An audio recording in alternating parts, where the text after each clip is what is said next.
Iran और Israel की जंग रिवायती जंग नहीं है।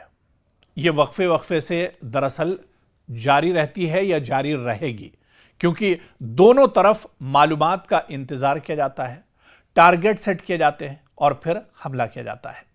इजराइल की कोशिश है कि आला सतह के हुकूमती ओहदेदारों को ईरान में कत्ल किया जाए ताकि रिजीम चेंज की राह हमवार हो। अगरचे यह इसकी भूल है, क्योंकि ईरानी निजाम कई परतों में है और ईरान में फौजी उतारे बगैर यह मुमकिन नहीं है। और अमेरिका और इजराइल ईरान में अपनी फौजें कभी नहीं भेजेंगे, यह भी सच्चाई है। दरअसल अमेरिका की कोशिश है कि ईरानी मिसाइलों के जखीरे, इसकी फैक्ट्रियां और न्यूक्लियर प्रोग्राम को खत्म किया जा सके। वो इसके लिए हमले भी कर रहा है। ईरान की कोशिश है कि जहां कहीं भी अमेरिकी असासे हैं उन्हें तबाह किया जाए और इजराइल को हर तरह से ज्यादा नुकसान पहुंचाया जाए। अमेरिका की कोशिश है कि जल्द से जल्द अहदाफ हासिल किए जाएं, ताकि इजराइल इसे लंबा खींचना चाहता है और ईरान भी जितनी ज्यादा देर तक जवाब देने के काबिल रहा, यह उसकी जीत होगी। अगर पिछली दफा की तरह अब की बार भी अमेरिका और इजराइल जंग बंद कर देते हैं तो यह ईरान की फतेह होगी, बहुत बड़ी जीत होगी। ईरान में इतनी आसानी से वो ये अहदाफ हासिल नहीं कर सकेंगे। आप देखिए कि रूस, चीन और तमाम मुस्लिम ममालिक, खास तौर पर तुर्की और पाकिस्तान की कोशिश होगी कि इस जंग में ईरान फातेह रहे, क्योंकि खुदा न खास्ता ईरान फतेह हो गया तो ये यहां नहीं रुकेंगे, क्योंकि इसके बाद पाकिस्तान और तुर्की की बारी होगी। रूस और चीन के लिए यह मौका है कि अमेरिका को ज्यादा से ज्यादा कमजोर कर दिया जाए। खासतौर पर पाकिस्तान के लिए यह जंग बहुत अहम है और इजराइल और अमेरिका को एक तरह से हमसाए में आकर बैठने से रोकना होगा। पाकिस्तान की मजबूरी है कि खुलकर ईरान की हिमायत नहीं कर सकता, लेकिन पाकिस्तानी अवाम तो ईरानी अवाम के साथ हर मुमकिन इजहार यकजहती कर रहे हैं और ये एक दो दिन में खत्म होने वाली जंग नहीं है। इसका अंजाम अमरीकी सुपर पावर का खात्मा भी हो सकता है या फिर ईरान में खाना जंगी की सूरत में इसका एक तरह से नतीजा निकल सकता है।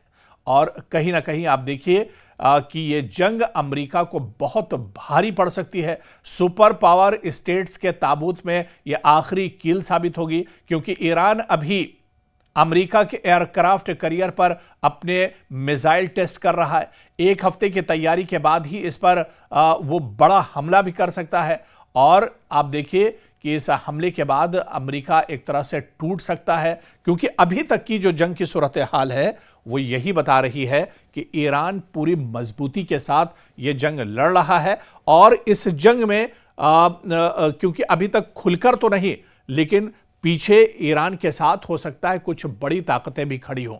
जिस तरह से चीन ईरान की मदद के लिए एक तरह से इससे पहले सामने आया था, रूस लगातार एक तरह से ईरान की मदद कहीं ना कहीं कर रहा है। ईरान के जो सदर हैं मसूद पज़ेश्कियान, उनके साथ आज भी पुतिन की बात हुई है, यानी जो रूस के सदर हैं उनकी बातचीत हुई है। तो रूस और चीन कहीं ना कहीं अपना दरअसल मफाद भी देख रहे हैं मशरिक़ वस्ता में। उन्हें मशरिक़ वस्ता में दरअसल रसाई भी हासिल करनी है, जहां पर हमेशा इजराइल और अमेरिका की दादागिरी रही है। अमेरिका और इजराइल दरअसल इसे अपना हिस्सा एक तरह से समझते रहे और जब चाहते हैं वो मशरिक़ वस्ता के किसी भी मुल्क पर एक तरह से दादागिरी दिखाते हैं या फिर हमला कर देते हैं। और यहाँ पर तने तनहा एक तरह से अगर देखा जाए तो इजराइल और अमेरिका की ही दादागिरी चलती है। ऐसे में चीन और रूस भी ये चाह रहे हैं कि उनका भी वो अपना मफाद भी अब मशरिक़ वस्ता में देख रहे हैं और इस तरह से अगर वो ईरान के साथ खड़े होते हैं, ईरान की मदद करते हैं, तो कहीं ना कहीं एक रसाई चीन और रूस को भी मशरिक़ वस्ता में मिल जाएगी। इसी वजह से ये जंग दरअसल इतनी आसान नहीं है जिस तरह से अमेरिका पहले कह रहा था कि बहुत आसानी से 10-15 दिन में इस जंग को हम हल कर लेंगे, हम ईरान के अंदर रिजीम चेंज हो जाएगा। इजराइल भी यही चीज़ समझ रहा था, हालांकि इजराइल तो इससे पहले की जंग में खमियाजा भुगत चुका है और इस बार फिर से बुरी तरह से इस जंग में फंस चुका है। तो इस जंग का दरअसल मंजरनामा बहुत तेजी से बदल रहा है, चीजें बहुत तेजी से बदल रही हैं।